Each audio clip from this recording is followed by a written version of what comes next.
caravan of 14,000 illegal immigrants is marching on America. Phil Bredesen, dangerously wrong for Tennessee.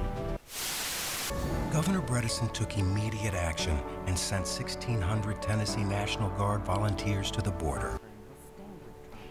In the final days of the competitive Senate race here in Tennessee, immigration taking center stage.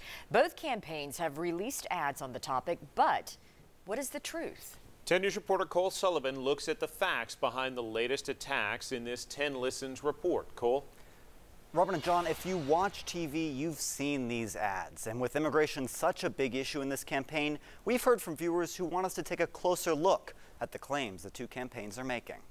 It seems like the ads are always playing, but are they true? A caravan of 14,000 illegal immigrants is marching on America. The fact-checking website PolitiFact says that number comes from one report in a Mexican newspaper. Friday, the United Nations said the number of migrants is closer to 7,000, about a third of them children. Since then, both the Associated Press and USA Today have reported that number is down to less than 4,000.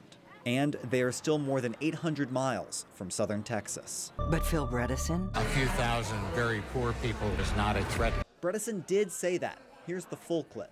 We're the strongest country in the world, and a few thousand very poor people going toward our border is not a threat to our it's not a threat to our security.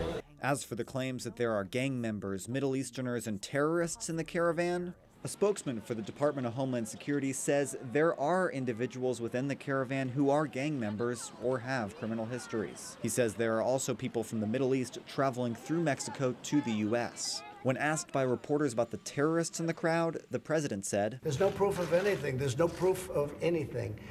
But they could very well be." On Wednesday, Bredesen released his own ad on his record of immigration as governor. Governor Bredesen took immediate action and sent 1,600 Tennessee National Guard volunteers to the border. In 2006, WBIR reported on that deployment.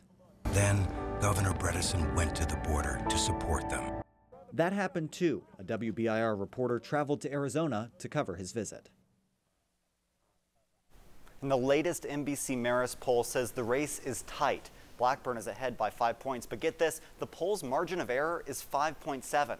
That's close enough that the ads and attacks are likely going to continue in these last few days before the election. Robin and John? Cole, thanks very much. And if you have any questions about the election or other topics, please let us know. Email 10listens@wbir.com or call us at that number on your screen.